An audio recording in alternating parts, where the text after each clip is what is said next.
Sup, motherfuckers? So I just want to start this video off by saying this is not going to be that fun of a video, alright? If you want to see a fun video where you could turn your brain off, just hear a crazy story about me starting a cult, or like fucking going to a graveyard and doing drugs, or like some funny story, because I get in a lot of crazy situations. If you want to see those crazy situations, turn your brain off, just laugh, because I think they're pretty comedic videos and entertaining, and just be entertained.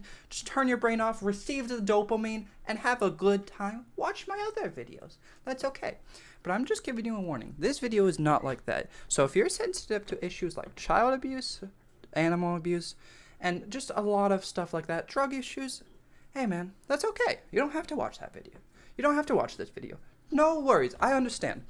But I am making this video because this topic is something I've been struggling with my whole life. This topic is something that has been bothering my whole life, and I think it's important that we talk about these issues despite how they're not fun to talk about. Let's be honest, this is not a fun video for me to make. My story time videos, I love making them, but I need to make videos like this because I've been struggling with this, and I want to help people. My goal when I made this channel is to spread awareness about mental health issues, because I've been through a lot of fucked up shit, so I know how hard mental health issues can be, alright? So my goal in life is so you could see my dumb little face, and think about all the shit I've been through, so you could avoid doing that shit yourself, alright? So if you're ever in a really fucked up situation, my goal is, hey, I understand it, and I want you to also understand it, so you could avoid that shit.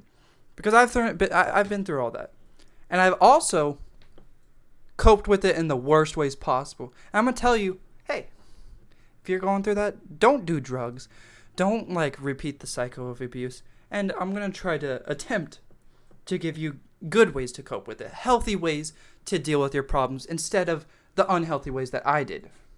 I don't know if this is making sense, but anyways. But one of the things that I've come to know in life is I've learned about the cycle of abuse, alright? And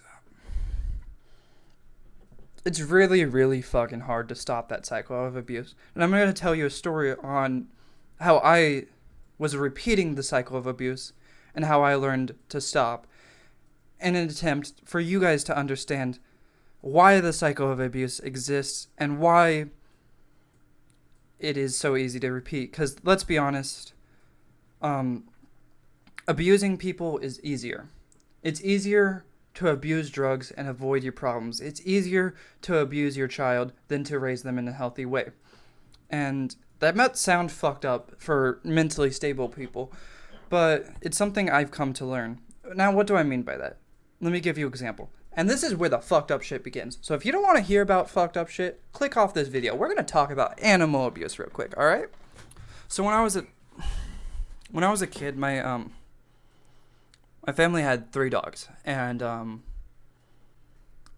my dad and my mom weren't the greatest of people. And something I watched as a kid, we had these dogs since I could remember. I'm pretty sure we got our first dog when I was 5 or something. And growing up, I watched that every time that dog would bark, or every time that dog would cause a problem, my dad would hit them, my mom would yell at them, my dad would yell at them, and they would throw them outside and punish them in this really unhealthy way, to make them learn not to bark. And the fucked up thing is, that works. That's a really, really effective way to make someone shut up, is to punch them, you know? So, growing up as a 5-year-old who doesn't know shit, I'm still fucking picking my boogers and shit. But growing up, I learned, if you see a dog that barks, you kick them. And if you kick them enough, they'll stop barking. Because when they bark, they expect to get kicked. And that is a very, very unhealthy way to go about things. But it's a lot easier. It's a lot easier of a way to raise a dog or a child. And that made everything make sense. I never really knew I was getting abused, because I saw the way my parents raised dogs, and I saw firsthand, hey, if a dog's acting up or if he's getting in trouble, you kick the dog and then he'll shut up. And I was like, that makes sense. So when my parents did the same things to me, it made sense. Because I saw all these children, like, being problem children, and I was like, haha, you guys are losers, you don't get kicked by your parents, you know? So, I just assumed they were being raised wrong. And I remember specifically one of my mom's best friends had these wiener dogs, and literally every time we would,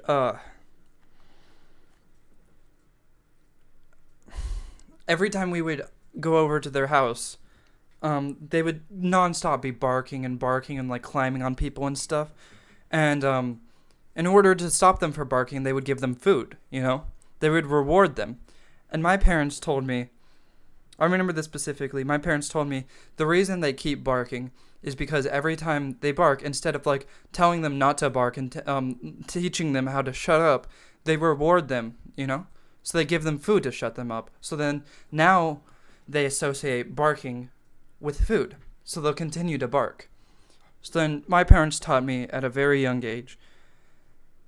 They didn't ever specifically say these words, but I learned if you want someone to learn something, you have to do it through abuse. If you want a dog to stop barking, you kick them, and then they'll learn to stop barking. And then I saw it with my parents, who it worked. And I saw it through my friends' dogs, who they fed into their bad behavior.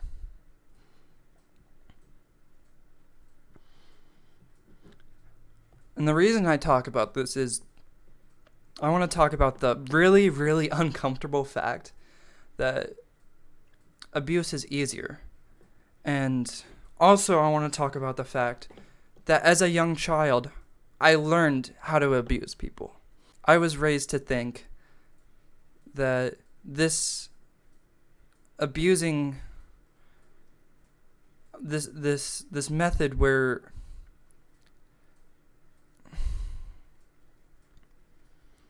this method of abusing someone until they obey you is the correct way to go about it.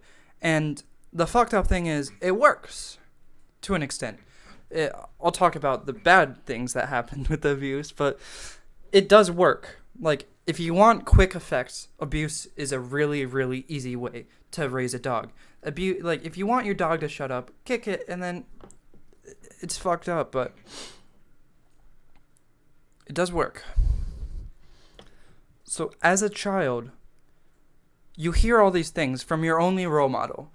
Like, as a child, you don't even know adults can lie at this point. You don't know adults can be wrong. You see an adult, and you think no matter what, they are correct. No matter what this adult says, I should learn from them because they're an adult, and I don't know why, but us children think that adults are incapable of lying, and everything they say is the holy gospel, the fucking Bible. It's better than the Bible, alright? So, and when your parents are saying all this fucked up shit, and you're a child, it's double fucked up because not only you think adults are the ones that teach you everything and they're not able to do wrong, but your parents especially can do no wrong. They can do nothing wrong. So that's why a lot of times you'll see the worst cases of abuse. Like, my parents weren't nearly as abusive as they could have been, but I know a lot of my friends have went through the worst cases of abuse where they were tied up, beaten every day, and like treating like actual less than human. They were treated like less than human. And when you grow up with that, you think that's normal. Like, me and my friends didn't know that was wrong. We genuinely thought that's how you should raise someone. So growing up, I was a problematic child. I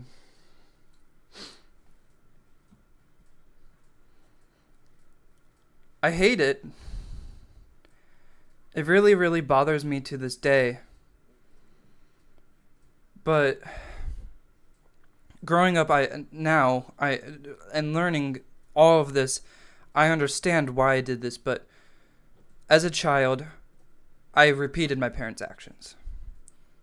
Every time my dog would bark, I would kick them because I thought I was making my dad proud and I was teaching the dog how to live. And I know a lot of my friends when I was really young saw me as a bully.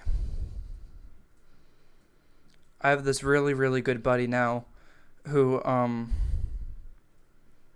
when I was a kid, I saw him as a fucking weirdo and a creep.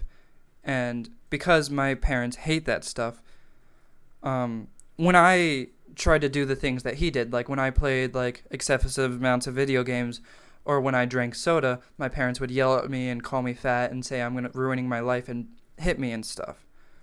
So when I saw this chubby kid drinking soda and playing video games, I thought he was a freak.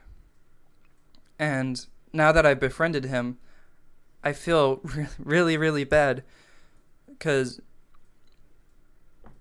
as a kid I was his bully. I treated him really, really poorly. And I treated my dogs really, really poorly. And he wasn't the only one. I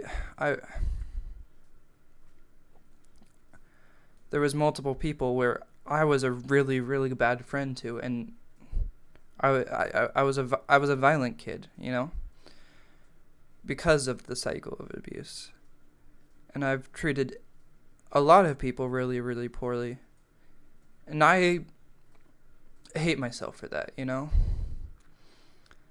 And I know for a while I've blamed myself for that, because once you realize all the shitty things you do are shitty, it's really, really hard to accept yourself. But also, like,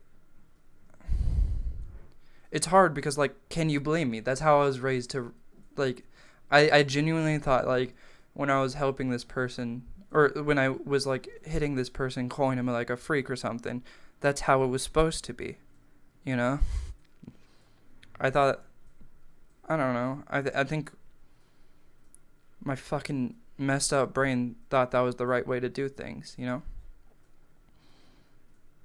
it's fucked up. It's really fucked up. But it's true.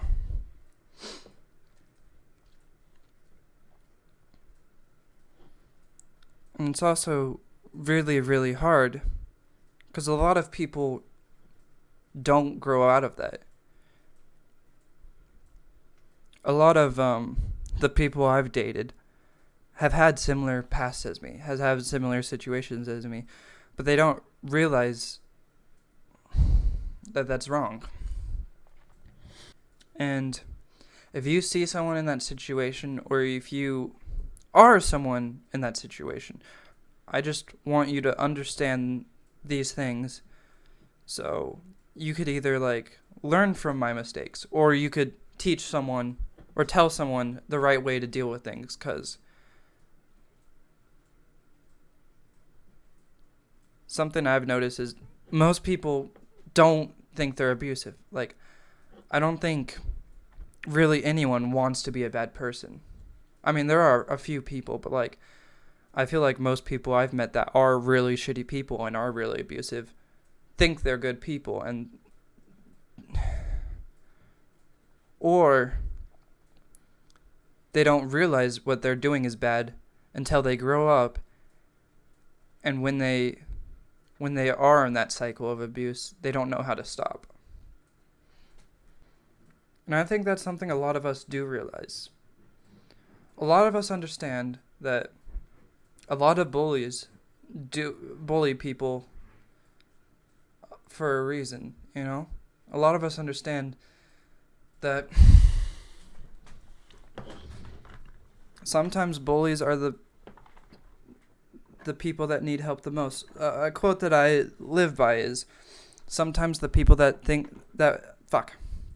a lot of times the people that deserve help the least, or seem like they deserve help the least, need it the most. And I think just understanding these things can help us can help us a lot. And it's something I've grown to hate myself for. And because of that hatred, I went into substance abuse. I was an alcoholic for a long time. And I still regret all of my actions. I hate the fact that I repeated a lot of the things that I still, to this day, hate my parents for. But also, I think the understanding of why I was like that and why I fell into the cycle of abuse and why people continue falling into the cycle of abuse helped me get better. I started drinking alcohol at a young age because I had this good buddy, and he had very abusive parents. So at, I think, 9 years old, he was repeating the cycle of abuse too. But instead of physical abuse or mental abuse, it was substance abuse. They were alcoholics and chain smokers. So he wanted to repeat their actions because he looked up to them as role models, and he looked up to them. So as a kid, we tend to copy our parents' actions. So now we do subtle things that our parents always did, whether it be subtle or not. Like, I notice a lot of times, like, I say stuff that my dad says. Like, I have a lot of phrases that my dad says because as a kid we copy our parents. And he copied their substance abuse problems. And my parents also drank a lot. And so when I had my best friend and my best outside influence other than my parents being this heavy alcoholic as a kid, telling me I should, like, drink with him and stuff because it would make me feel good and telling me all that shit. And then I had my dad, who was this person that was like, yeah, just drink it, you fucking pussy. Just, like, try it. And then he was always encouraging me to try alcohol and try doing all this shit. And then I never saw alcohol as a bad thing. I actually just genuinely didn't understand alcohol was a bad thing. I thought that was, like, I don't know. Because I saw them doing it all the time. And then my dad was actively encouraging me to drink all the time, even though I hated the taste and stuff. And then my best friend was doing it at the time. So, looking back, it's like, how could I have not fallen into the substance abuse? But I hate myself for it now. And lastly, I think a lot of times we glorify mental illness. There's this thing I like to call competitive mental illness. A lot of my exes have been through similar situations like me. And I've dated a lot of them because they were like me. And most of them just didn't want to get better.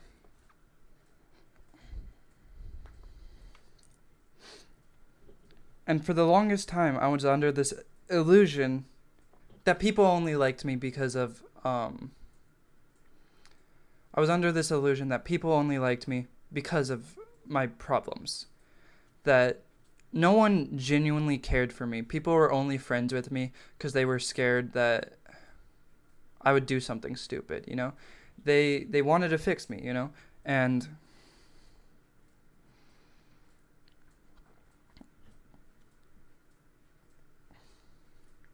I feel like that's another thing. Like, when you realize that you fell into the cycle of abuse, I think you give yourself, you don't understand that you can be a good person.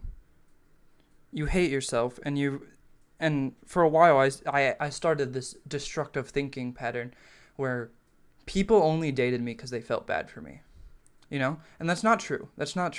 I learned that a lot of people dated me because they genuinely liked me. Everyone dated me because they genuinely liked me. But for a while, I was convinced people only dated me because I was a loose cannon, and and I was convinced that people only stayed with me and continued to date me because they were scared if I left, I would do something stupid, you know? And something that's really, really fucked up about mental illness is you lose your sense of self-worth.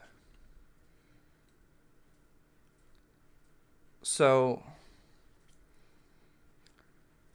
I convinced myself that the only reason I have connections and the only reason people like me are because of my bad attributes in life, because they want to help me become an alcoholic or something.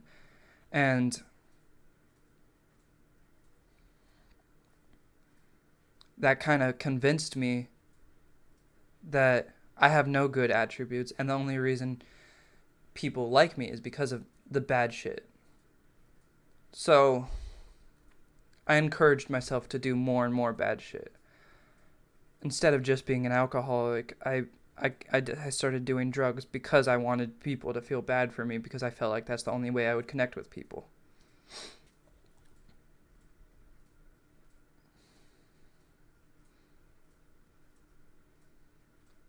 And a lot of my exes weren't good influences. A lot of them wanted to get worse too.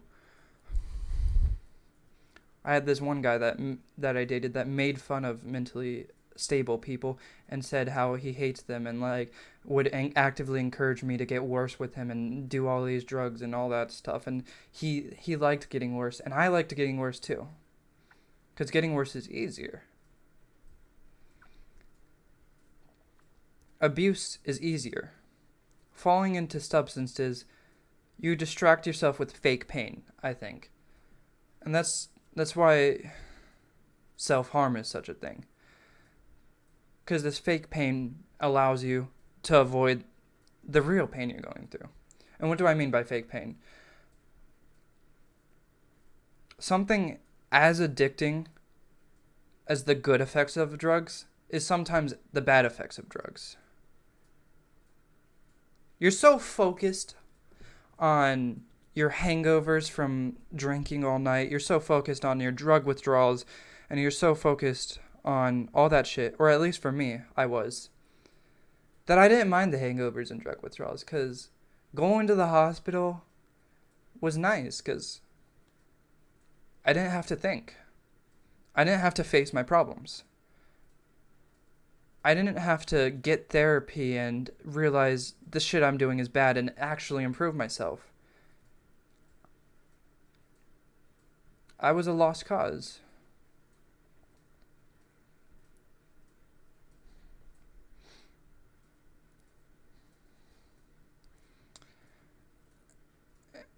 And the distractions of the high and the distractions of not having to deal with your problems because you're constantly high or drunk was also something I enjoyed about the distractions of withdrawals or the distractions of overdoses and self-harm. And I've been dealing with the issue of, why do I self-harm? Why the fuck would people self-harm? Because, like,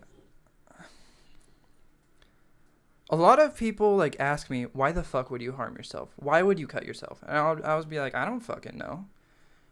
And it's just like, when you think about it, why the fuck would someone willingly put themselves through pain? Like, they're always like, doesn't it hurt though? And I'm like, obviously that's why I do it. And they're like, then why would you do that if it hurts?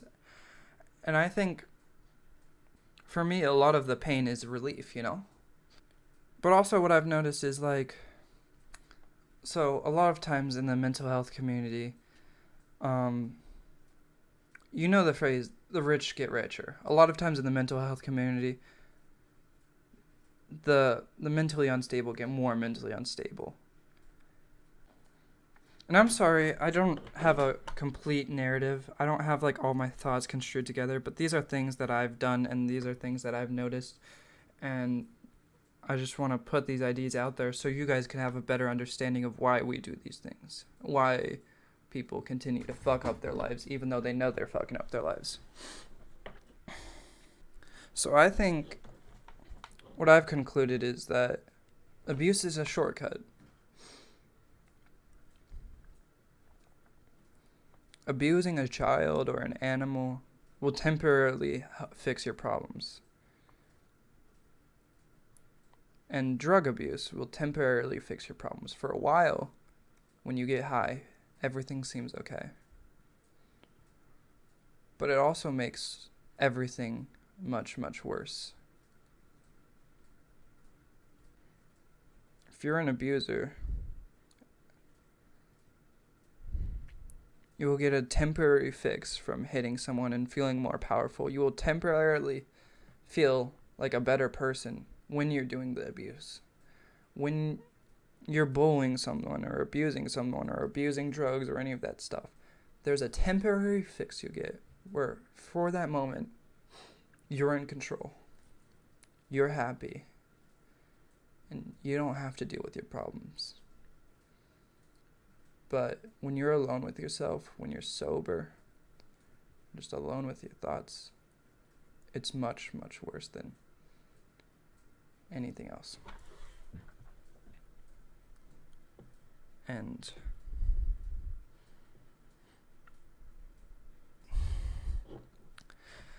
getting help is really, really fucking hard. It seems impossible most of the time.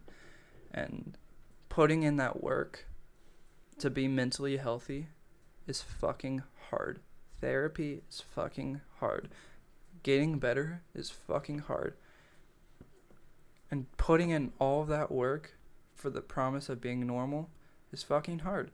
Especially when you think that not being normal and being fucked up is the only redeeming quality you have. It's fucked up. So instead of putting in all that work and instead of doing all that shit so you could actually have a normal head and function like a normal person, you go back to those temporary fixes, you know? Because now I'm raising a new dog. I got this new puppy. And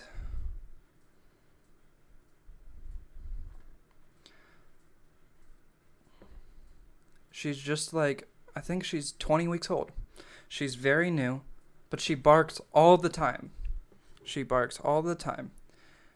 And she's a fucking menace. She literally like chews up everything. She like would like chew up towels, like literally everything you could get your hands on. She bites all the time and stuff. And honestly, it would be so much easier to hit her. And thank God I will never do that. But also, instead of hitting her, I did things like I taught her tricks. I taught her how to dab me up. And it took a while because abuse is so much easier, but it's so much more fulfilling. And I don't have that sinking feeling that I'm ruining another being's life. I don't have that sinking feeling that what I'm doing is wrong, even though I don't know how to do what's right. Because I hated myself for abusing the other animals, but I didn't know it was wrong. But I had that self-hatred because I knew something was wrong. And with this new dog, it's so much more rewarding to teach her how to dab me up, because I'm doing it the correct way. I'm rewarding her for her good actions and like giving her treats when she does dab me up. And when she finally did it, when she learned the trick, it was so rewarding and it made me happy. And I know how easy it would be to hit the dog and to take the shortcut. But that just makes everything so much worse. It will traumatize the dog, and the other dogs that I raised, or my family raised, were very traumatized, and it was fucked up. And there's a bunch of shortcuts you can do to raise this dog, and I'm so glad I took none of them this time. And I'm so glad I have raised this one in a healthy lifestyle, in a healthy way, because it's so much more rewarding. And it's so much better. Like, it makes me so happy to see that she's genuinely doing well.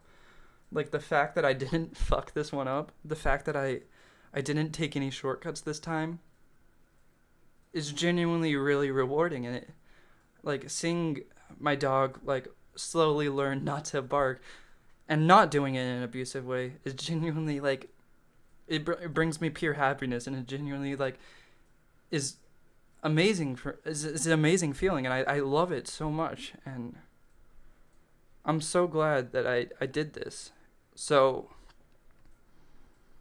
the reason I'm making this video is I want you guys to know why that cycle of abuse is in play and how easy it is to fall into it. but also realize that it's not the right way to go around things. It will fuck you up. It will ruin your life. It will ruin your life and cause you to ruin all of your relationships and do horribly fucked up things to yourself and just hate yourself. And it may be harder at first to do the right thing if you're in that cycle of abuse. Because I feel like a lot of people that haven't been through that are like, what? Why don't you just not hit the dog? What the fuck? But it's a lot harder to do the right thing. But trust me when I say it's so much better. It's worth it. It genuinely brings you so much more happiness and contentment, and you won't fucking hate yourself, okay? So, I'm so happy that I'm learning how to raise a dog the correct way. And I'm learning that in relationships, instead of being abusive and being this like hopeless person that my partner has to take care of, or my partner gets worse with me, I'm actually learning how to be in a functioning relationship that's really healthy, and I'm learning how to be a good partner and a good boyfriend and like actually have a healthy relationship, and I'm learning how to be a good friend and all this stuff. And I think one of the things that helped me learn how to be healthy and learn how to form healthy relationships with people and animals was learning why my previous relationships were so unhealthy. So the reason I'm making this video is to explain this, so hopefully you can recognize how hard it could be, how unhealthy abuse can be, so you could learn how to not do that, And if you're not in the cycle of abuse, thank fucking God. I love you guys, man. I love you. Thank you for not having a shitty life, But hopefully if you're not in the cycle of abuse, you can understand people more and understand how fucked up life can be and how hard it can be. So if you see someone going through these similar patterns, your understanding could help them a lot. You just being there for them and helping them get through this can be help people a lot. So this is a really hard video to make, but I think it's important because I want people to understand how shitty life can be and why life is shitty, alright? And maybe I'm a dumbass, maybe I'm getting everything wrong, but this is what I've learned, and so hopefully you can take away from this video something, just something. Maybe you just understand life a little bit more. Maybe you haven't learned anything, but you just are like, oh yeah. Or maybe I'm completely wrong. Maybe I'm completely wrong. I say this in every video about serious topics, but if I'm wrong, if I'm like being a stupid dumbass saying wrong things, like, and I'm like saying something that will negatively affect someone's life, call me out, because I may be a dumbass, but I'm good at learning. So if I say something wrong, please, for the love of God, call me out, and hopefully I could learn from my mistakes, and in the future I will try to fix them. I am always trying to fix my mistakes because I've made a lot of them. But it's in mistakes that we find, I don't know, I thought I was going to say something cool. Like, my mistakes made me like the person I am today. So that's another thing. One of the last things I'm going to say here is that, like, the longest time I thought my bad attributes were the only redeeming quality for me. Like, I thought people only loved me because I was a mentally unstable fucker. I thought they loved me just because they didn't want to lose someone, But that's not true. And that's the way I justified the abuse. Because, like, I went through all that bad shit for what? Like, why, there must be a reason I went through all that. There must be a reason I had such a shitty life. And the truth is, like, there isn't a reason. But that doesn't mean that you can't use that for good,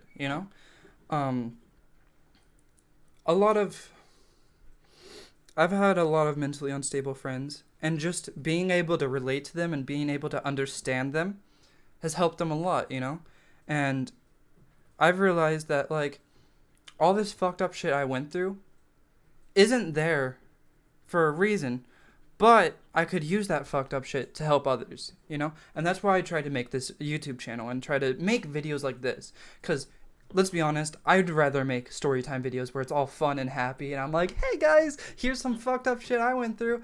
But not like fucked up like this video. Fucked up like, hey, I went on an adventure and I got lost in the woods. It was crazy. And then you could laugh with me. We could have a great time. It'll be entertaining as fuck. I don't want to make sad videos like this because these are hard to make. But they're necessary to make because I want to use the shit that I've been through to help others. So, you know, maybe you've been through a lot of shit. And when you go through that much shit, you're like, I have to have gone through that for something. Like, I've been through a lot of bad shit. And I won't be able to live with myself if that was all for nothing. If I went through all that abuse and all that drug problems, all the fucking alcohol problems, all the trauma, just for none of it to matter. That's a hard thing to deal with, but it does matter. And it doesn't matter because a lot of times you think that I'm nothing without my trauma. The trauma is the only reason that makes me a redeemable person. No, that's not true. The reason it matters is because you can use that. You can use your experiences with life. You could use the bad shit to help others, and you could use it in a positive way. The worst of things can spark beauty, you know?